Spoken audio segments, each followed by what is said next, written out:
വാഹോ, fantastic ഏട്ടാ, super ആയിട്ടുണ്ട്. Thank you Abi. നാളെ നമ്മുടെ ക്ലയന്റിന് ഇത് ഉറപ്പായും ഇഷ്ടപ്പെടും. Thank you Abi. നാളെ ക്ലയന്റ് വരുമ്പോ ഡിസൈൻ അതിൽ ഉണ്ടായിട്ട് വേണ്ടേ? നിങ്ങളെ തലയിലെഴുത്ത് പോലെ അത് അവിടുന്ന് കാണാതെ പോയി മറയും. ഈ ക്രെഡിറ്റ് എനിക്ക് മാത്രമുള്ളതല്ല, അത് വസുവിനും അഖിലിനും കൂടെ ഉള്ളതാ. അവസാനം ഉണ്ടല്ലോ, നിന്റെ ഏടത്തി പോലും ഞങ്ങൾ ഹെൽപ്പ് ചെയ്തു.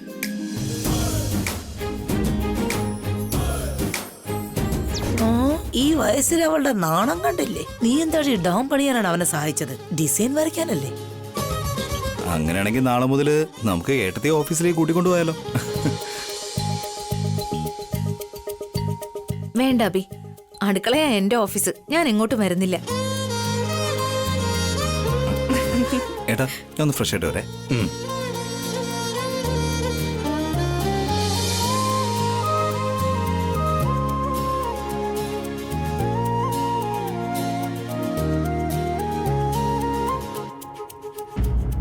നന്നായിട്ട് വിശക്കുന്നു. ഈ കാർത്തിക എവിടെ പോയി കിടക്ക? കാർത്തിക, 5 minutes അഖിൽ.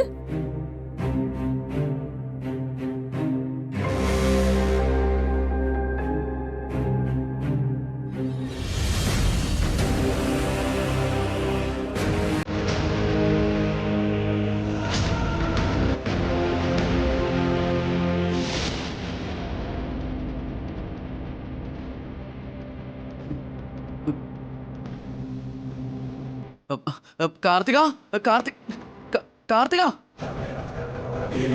വെയിറ്റ് ചെയ്യാൻ പറഞ്ഞില്ലേ? 2 മിനിറ്റ് വെയിറ്റ് ചെയ്യ്. അതല്ല കാർത്തിക.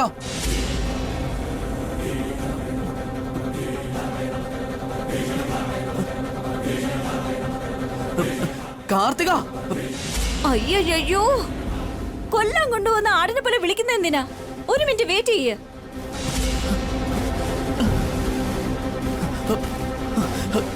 എന്താ ചെറിയ മാറി നിക്ക. തേള്.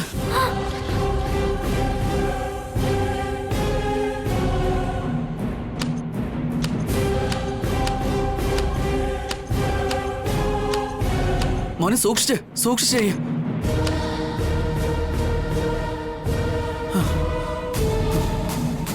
വാ ചെറിയ.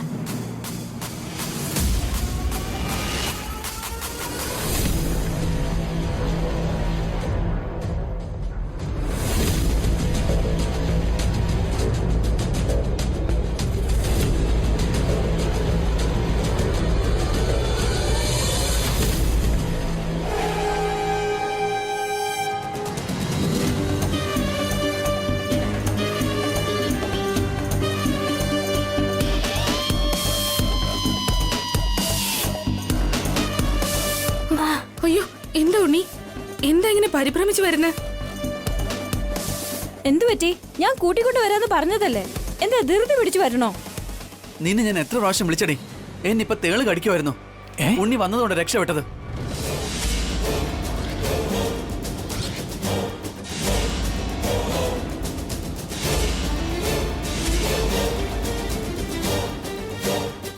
നിനക്കൊന്നും പറ്റിയില്ലല്ലോ അഖിൽ?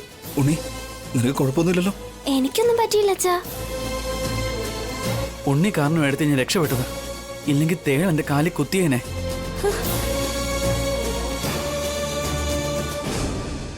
ഈ ഉണ്ണിയൊരുത്തൻ ഓരോ ആപത്തിലും ഹീറോയെ പോലെ വന്ന് സഹായിക്കാൻ നിൽക്കുക.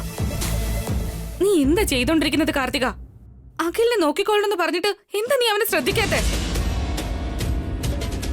അഖിലിന് ആ തേളി കൊത്തിയിരുന്നെങ്കിൽ എത്ര വലിയ ആപത്തുണ്ടാകുമായിരുന്നെന്ന് അറിയില്ലേ കാർത്തികേ? നീ എന്താ ഇങ്ങനെ ശ്രദ്ധിക്കാതിരിക്കുന്നേ? അഖിലിന്റെ കാര്യം നോക്കേണ്ടതല്ലേ? അവനേക്കാൾ ഇമ്പോർട്ടന്റ് ആയിട്ടുള്ള എന്ത് കാര്യം നിനക്കിപ്പോ ഉള്ളേ? എന്റെ മമ്മി വിളിച്ചപ്പോ ഞാൻ സംസാരിച്ചു, അതെന്താ തെറ്റാണോ? നിന്റെ അമ്മയോട് സംസാരിക്കുന്നതിൽ തെറ്റൊന്നുമില്ല കാർത്തിക. എന്നാ അഖിലൊന്ന് ശ്രദ്ധിക്കണ്ടേ? ഇത്രയും നേരം ഞാൻ അഖിലിന്റെ കൂടെയായിരുന്നു, ഇപ്പോഴാ പോയത്. നീ ഫോണും കൊണ്ട് എങ്ങോട്ടാ പോയത്? ഞാൻ എത്ര പ്രാവശ്യം വിളിച്ചു. ഭക്ഷണം കഴിക്കാനാ വിളിച്ചതെന്ന് വിചാരിച്ചു. അവിടെ തേള് വന്ന കാര്യം എനിക്ക് അറിയില്ലല്ലോ. അപ്പോ അഖിലിന് വിശക്കുന്നെന്ന് പറഞ്ഞാലും നീ തിരിഞ്ഞു നോക്കില്ല അല്ലേ?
അവസ്ഥ എന്താവുമായിരുന്നു?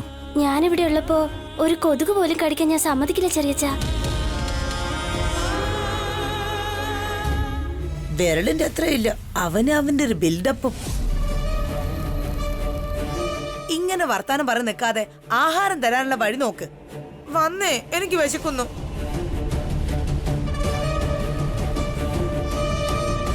ഇത് നിനക്ക് തരുന്ന ലാസ്റ്റ് വാണിങ്ങാ. ഇനി എന്തെങ്കിലും നിന്റെ ഭാഗത്തുനിന്ന് നടന്നാ പിന്നെ ഞാൻ ക്ഷമിച്ചൊന്നും വരില്ല. ഞാൻ ആരാണെന്ന് നാളെ കാണിച്ചു തരാം.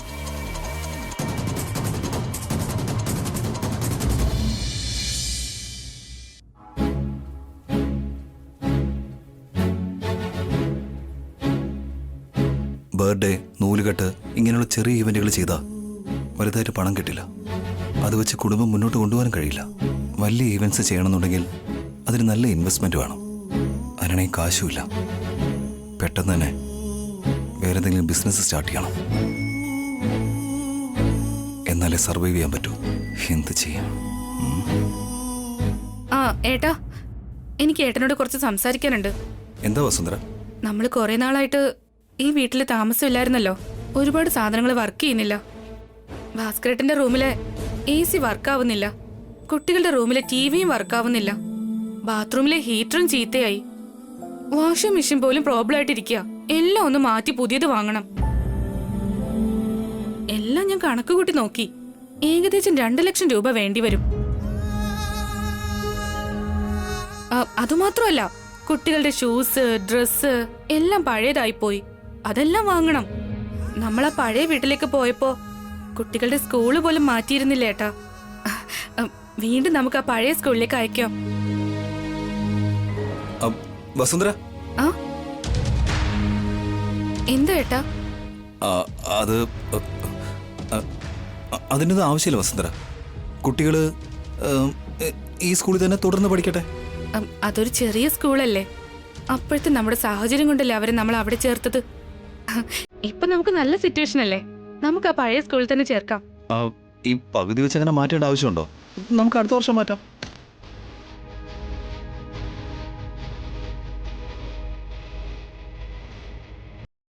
അതുപോലെ തന്നെ ഇപ്പോൾ ഈ ഷോപ്പിങ്ങിൻ്റെ ആവശ്യമൊന്നുമില്ല.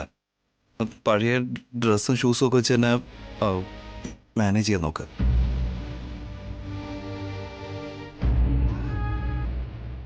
പിന്നെ വീട്ടു സാധനങ്ങളുടെ കാര്യം, അതിൻ്റെ ഒന്നും ആവശ്യം ഇപ്പോൾ ഇല്ലല്ലോ.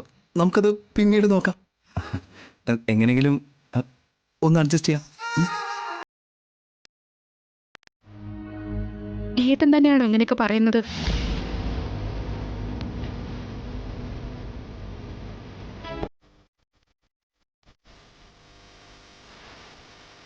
മാനേജ് ചെയ്യണമെന്ന് പറയുന്നു, അഡ്ജസ്റ്റ് ചെയ്യണമെന്ന് പറയുന്നു. ഏട്ടൻ ഇങ്ങനെയൊന്നും പറയാറുണ്ടായിരുന്നില്ലല്ലോ. ഏട്ടൻ എന്താ പറ്റിയത്?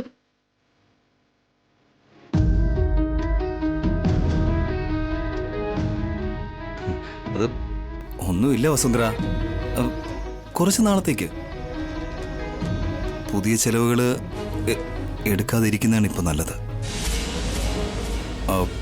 പണം എന്നത് സൂക്ഷിച്ച് ചെലവാക്കേണ്ടതല്ലേ. നമ്മൾ പഴയ വീട്ടിലെങ്ങനെയായിരുന്നോ അതുപോലെ തന്നെ നമുക്ക് ഇവിടെ ഇരിക്കാം. കുറച്ച് നാളത്തേക്ക് മതി. ഏട്ടൻ എന്തോ മറക്കുന്നുണ്ട്. അതെന്താന്ന് എന്നോട് പറയൂ. ഞാനൊന്നും മറക്കുന്നില്ല. പിന്നെ എന്തിനാ ഇങ്ങനെയൊക്കെ പറയുന്നത് ഏട്ടാ? കുട്ടികളുടെ സ്കൂളിനെ പറ്റിയും ഡ്രസ്സിനെ പറ്റിയും ഷൂസിനെ പറ്റിയൊക്കെ ഇങ്ങനെയൊന്നും ഏട്ടൻ സംസാരിക്കാറില്ലായിരുന്നു. വീട്ടിലുള്ളവരുടെ സുഖ സൗകര്യങ്ങളെ കുറിച്ച് ഏട്ടൻ എപ്പോഴും നല്ല രീതിയിൽ ശ്രദ്ധിക്കുമായിരുന്നു. ഇപ്പൊ എന്താ ഏട്ടൻ ഇങ്ങനെയൊക്കെ? സ്വത്തുക്കളൊക്കെ തിരിച്ചു കിട്ടിയിട്ടും ഏട്ടൻ എന്താ ആ വീട്ടിൽ താമസിച്ച പോലെ പെരുമാറുന്നേ? സ്വത്ത് മുഴുവൻ തിരിച്ച് കിട്ടിയിട്ടില്ല വസുന്ധര. ഈ വീട് മാത്രമേ കിട്ടിയിട്ടുള്ളൂ. ഈ കാര്യം ഞാൻ നിന്നോട് എങ്ങനെയാ പറയുന്നത്? പണം വെള്ളം പോലെ ചെലവാക്കരുതെന്നും ചെലവ് ചുരുക്കാനും ഒക്കെ. ഇതൊക്കെ ഇങ്ങനെ ഒറ്റയടിക്ക് എങ്ങനെ? എന്താ പറ്റിയത്? ഏട്ടൻ എന്താ പെട്ടെന്നൊരു മാറ്റം? എനിക്ക് ഒരു മാറ്റമില്ല വസുന്ധര. ആ വീട്ടിൽ നിന്ന് ഇങ്ങോട്ടേക്ക് മാറി ഉടൻ തന്നെ അത്യാവശ്യമായിട്ട് എല്ലാ സാധനങ്ങളും മാറ്റേണ്ട ആവശ്യമില്ലെന്നേ ഞാൻ ഉദ്ദേശിച്ചുള്ളൂ. ആവശ്യമുള്ളതൊക്കെ നമുക്ക് മാറ്റിയില്ലെങ്കിൽ പിന്നെ എങ്ങനെയാ ഏട്ടാ? അത് കുറച്ച് നാളത്തേക്ക് അഡ്ജസ്റ്റ് ചെയ്താൽ മതി. എന്തിന്? ഇപ്പൊ നമ്മുടെ കയ്യിൽ പണം ഇല്ലേ? അ, ഉണ്ട്. പക്ഷേ പറയേട്ടാ, ഏട്ടൻ എന്തിനാ ഇങ്ങനെ ചെലവ് ചുരുക്കാനൊക്കെ പറയുന്നത്? ഇപ്പോ എന്നെ കൊണ്ടൊന്നും പറയാൻ കഴിയില്ല വസുന്ധര. കുറച്ച് നാളത്തേക്കൊന്ന് അഡ്ജസ്റ്റ് ചെയ്യും പ്ലീസ്. എനിക്ക് എന്തൊക്കെയോ ഡൗട്ട്സ് തോന്നുന്നുണ്ട്. നടന്നത് എന്താണെന്ന് എന്നോട് പറയേട്ടാ. അങ്ങനെ എന്തെങ്കിലും ഉണ്ടെങ്കിൽ ഞാൻ തന്നോട് പറയില്ലേ വസുന്ധര? ഏട്ടൻ എന്നോട് പറയാത്തതാ. എനിക്കിത് മനസ്സിലാകുന്നുണ്ട്. ഉറപ്പായിട്ട് ഏട്ടൻ എന്തോ മറക്കുന്നുണ്ട്. നമ്മൾ ദാരിദ്ര്യത്തിൽ കഴിഞ്ഞപ്പോ പോലും ഏട്ടൻ ഇങ്ങനെ പറഞ്ഞിട്ടില്ല. എല്ലാവരുടെ ആവശ്യങ്ങളും നിറവേറ്റി കൊടുത്തു. ഇപ്പൊ സ്വത്തൊക്കെ തിരിച്ചു കിട്ടിയപ്പോ ചെലവ് ചുരുക്കാനും പറയുന്നു. ഏട്ടന്റെ മനസ്സിൽ എന്തൊക്കെയോ ഉണ്ട്.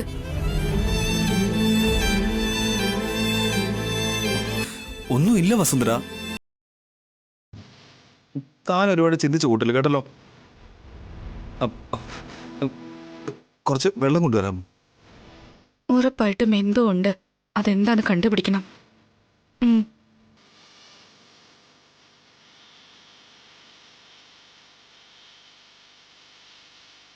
വസുന്ധരയ്ക്ക് ഡൗട്ട് അടിച്ചു തുടങ്ങിയെന്ന് തോന്നുന്നു. അവൾ അറിയാതെ എങ്ങനെ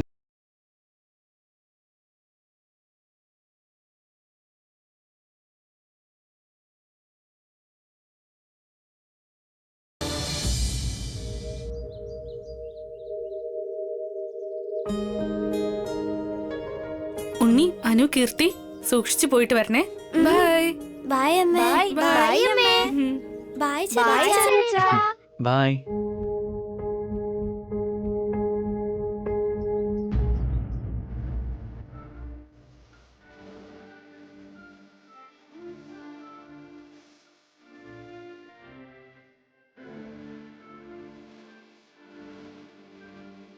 അഖിൽ, എപ്പോഴും ഇങ്ങനെ വീൽ ചെയറിൽ ഇരിക്കാൻ പാടില്ല. എഴുന്നേറ്റ് കുറച്ച് നടക്കാനൊക്കെ ഒന്ന് ശ്രമിക്കണം. എടുത്തി, ഞാൻ എങ്ങനെയാ ഒറ്റയ്ക്ക് എഴുന്നേറ്റ്? ഞാൻ നിന്നെ ഹെൽപ്പ് ചെയ്യാനില്ലേ?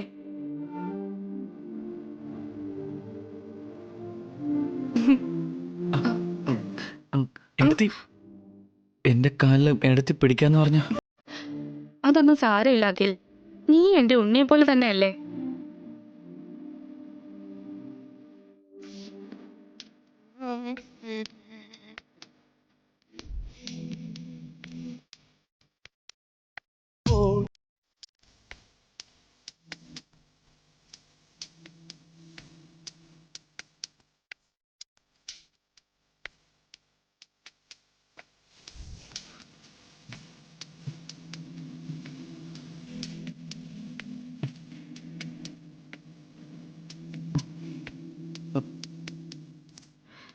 പതുക്കെ പതുക്കെ കാലെടുത്ത് വെക്ക്.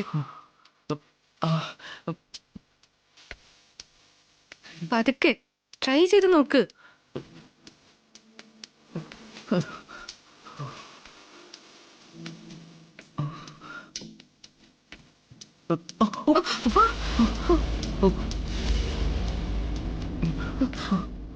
അഖിൽ, പതുക്കെ. എന്നെ കൊണ്ട് പറ്റുന്നില്ല എടുത്തി. ശ്രമിച്ചു നോക്ക് അഖിൽ, നിന്നെ കൊണ്ട് പറ്റും.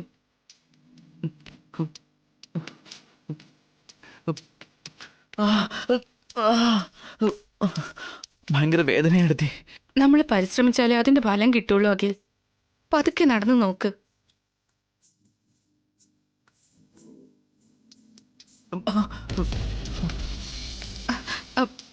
പതുക്കെ. പ്ലീസ് എടുത്തി, എനിക്ക് എടുത്തി ബുദ്ധിമുട്ടിക്കാൻ പറ്റില്ല. നീ നടക്കാതെ ഇങ്ങനെ ഇരിക്കുന്നത് കാണുന്നതാ എനിക്ക് ബുദ്ധിമുട്ട് തോന്നുന്നത് അഖിൽ. നിന്നെ വീഴ്ചയിൽ ഇങ്ങനെ കാണാൻ കഴിയുന്നില്ല. എങ്ങനെയെങ്കിലും നീ നടക്കാൻ ശ്രമിക്കണം. നടക്കുന്നതും ഓടുന്നതും ഒക്കെ എനിക്ക് കാണണം. കുറച്ച് ബുദ്ധിമുട്ടൊക്കെ ഉണ്ടായിരുന്നാലും ശ്രമിക്കകിൽ. വേദനിച്ചെന്നൊക്കെ ഇരിക്കും, അതൊക്കെ ഒന്ന് സഹിക്ക്. നീ ഒരുപാട് വിഷമിക്കുന്നുണ്ടെന്ന് അറിയാം. എന്നാലും സാരമില്ല, ശ്രമിച്ചാലേ നടക്കൂ. ഒരടിയൊന്ന് നടന്നു നോക്ക്. ആത്മവിശ്വാസത്തോടെയും ധൈര്യത്തോടെയും വാശിയോടുകൂടിയും ശ്രമിച്ചു നോക്ക്.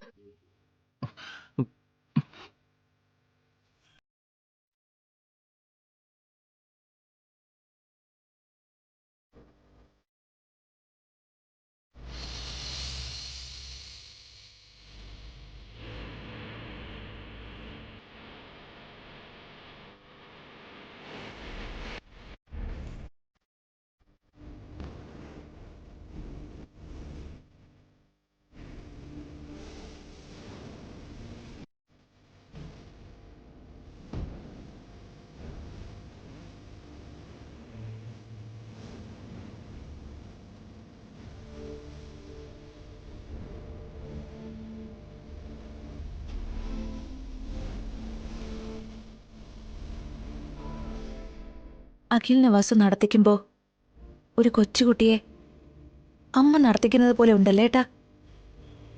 പെറ്റമ്മയെ പോലൊരു ഏട്ടത്തിയെ കിട്ടിയത് അഖിലിന്റെ ഭാഗ്യമില്ലേ? ഇനി എന്നെ കൊണ്ട് പറ്റില്ല എഴുതി. ശരി, വന്നിരിക്കും. അഖിൽ, നീ ഏട്ടത്തിയല്ല, അമ്മയാണ്. ഈ കുടുംബം എപ്പോഴും നിന്നോട് കടപ്പെട്ടിരിക്കും.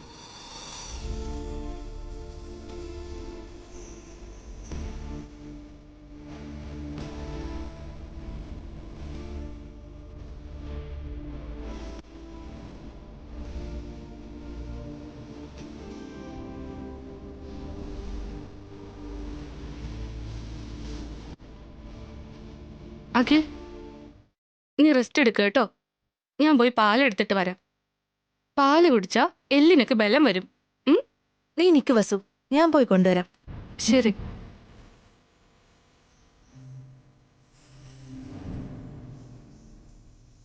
അഖിൽ, നിനക്ക് വേദനിക്കുന്നുണ്ടോ? വസു, നീ വയ്ക്കും മോളെ, ഞാൻ നോക്കിക്കോളാം.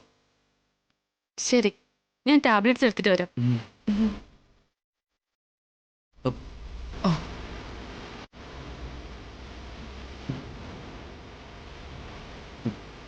വേണ്ട ഏട്ടാ, കുഴപ്പമില്ല, കുഴപ്പമില്ലാന്ന്. കുഴപ്പമില്ലടാ.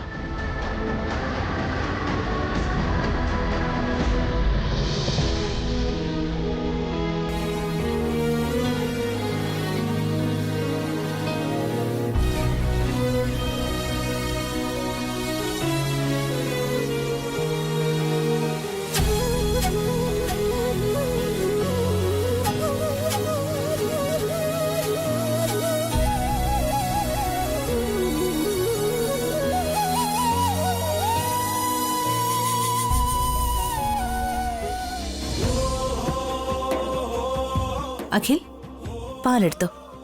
താങ്ക് യു ഏട്ടത്തി. ഏട്ടത്തി, കോഫി. അങ്ങനെയാണെങ്കിൽ എനിക്കൂടെ ഒന്ന് എടുത്തോ.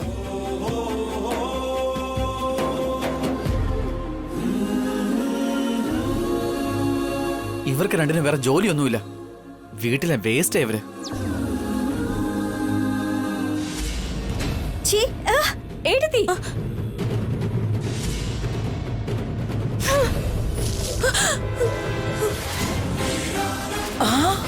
ഏയ് എടി,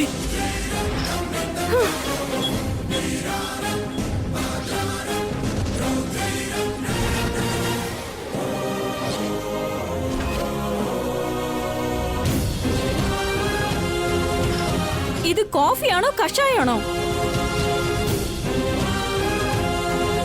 എനിക്ക് കോഫി തരാൻ ഇഷ്ടമില്ലെങ്കിൽ പറ്റില്ലെന്ന് പറഞ്ഞാ മതി.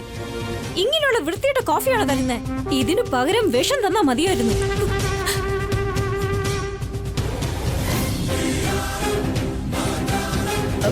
കോഫി നന്നായിട്ടുണ്ടല്ലോ. എന്ത് നന്നായിരിക്കുന്നു? പശുവിന് കൊടുക്കുന്ന കാടി വെള്ളം പോലെ ഉണ്ട്. ടേസ്റ്റ് അറിയാത്ത വേസ്റ്റ് മനുഷ്യര്. കാർത്തിക,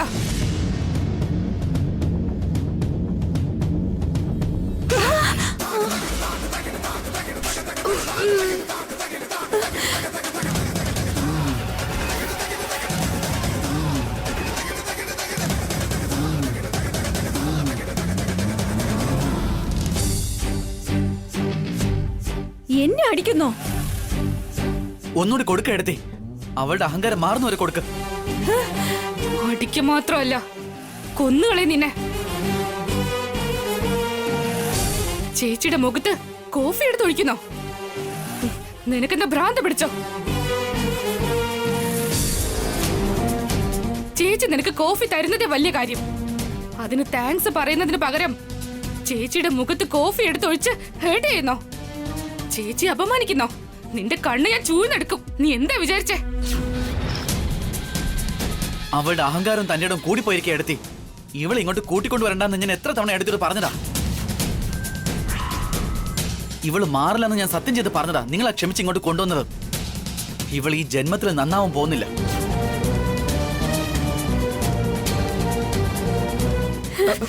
ഇപ്പൊ ഒന്നും പറയണ്ട, എടുത്ത് ചാടിയൊന്നും ചെയ്യരുതെന്ന്.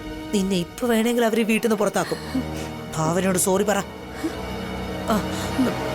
എവിടെ എതിർക്കണമെന്നല്ല, എവിടെ നിക്കണമെന്ന് പഠിക്ക്. സോറി പറഞ്ഞ ഒരു നഷ്ടം വരില്ല. അത് മുതലെടുത്ത് നിനക്ക് അബിയോട് ആവശ്യമുള്ള പണവും ചോദിക്കാം. വേഗം സോറി പറ. എന്തു പറ്റി?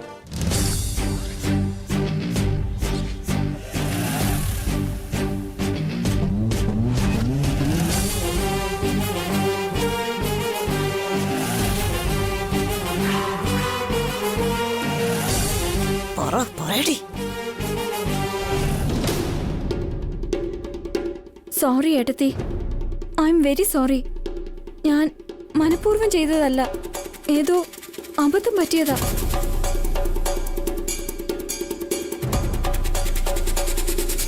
I am extremely sorry. സാരമില്ല കാർത്തികേ. സോറി വസുവേട്ടത്തി, ഇനി ഒരിക്കലും ഞാൻ ഈ തെറ്റ് ചെയ്യില്ല. I am very sorry. Vasundhara, ഇവിടെ എന്താ സംഭവിച്ചത്? കാർത്തിക് എന്തിനാ ഏട്ടത്തിയോട് സോറി പറഞ്ഞത്? ഒന്നുമില്ല ബി. കാർത്തിക കോഫി ചോദിച്ചു, ഭാവന കൊണ്ടു കൊടുത്തു. കാർത്തികയ്ക്ക് അത് പിടിച്ചില്ല. ദേഷ്യത്തില് കപ്പ് താഴെ ഇട്ടു. പറയാതെ കുറച്ച് കാപ്പി ഭാവനയുടെ ദേഹത്ത് വീണു, അത്രേ ഉള്ളൂ.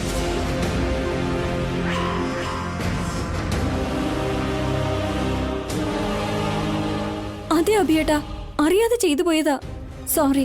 അറിയാതെ പറ്റിയതൊന്നും അല്ല, നീ മനഃപൂർവ്വം തന്നെ ചെയ്തതാ. ഞാൻ മനഃപൂർവ്വം ചെയ്തതല്ല, പ്രോമിസ്. ഭാസ്കരേട്ടാ, സോറി ഭാസ്കരേട്ടാ. മതിയാക്കട്ടെ നിന്റെ കള്ള സോറിയൊക്കെ. നിന്നെ ഈ വീട്ടിൽ കയറ്റിയതാ ഏറ്റവും വലിയ അബദ്ധം. അവള് സോറി പറഞ്ഞല്ലോ കൊച്ചുമോനെ, പിന്നെ എന്തിനാ വഴക്ക് പറയുന്നേ? കാർത്തികേ, നീ അഭിയേട്ടനോടൊന്ന് ചോദിക്കണമെന്ന് പറഞ്ഞല്ലോ, ചോദിക്ക്. അഭി പുറത്തേക്ക് പോയാ ബുദ്ധിമുട്ടാ, ചോദിക്ക്. എന്താ കാർത്തികേ?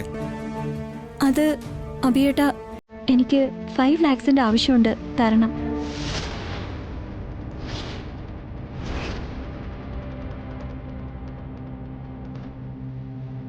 $5 lakhs നിനക്ക് എന്തിനാടി? എനിക്ക് വേണോ അഖിൽ? അത് എന്തിനാണെന്നാ ഞാൻ ചോദിച്ചത്. അവക്ക് 1008 ചെലവുണ്ടാവില്ലേ? ഓരോന്നും ബോധിപ്പിക്കാൻ പറ്റുമോ? 5 ലക്ഷം എന്നൊക്കെ പറഞ്ഞ എന്താ വെറുതെ കിട്ടുമെന്നാ?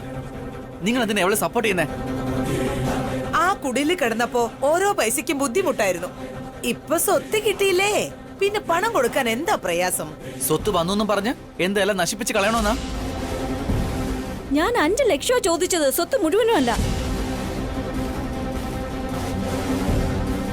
എന്റെ കയ്യിൽ പോക്കറ്റ് മണിയൊക്കെ വേണ്ടേ?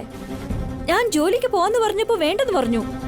വീട്ടിലിരിക്കുന്ന എനിക്ക് ഇൻകം വേണ്ടേ?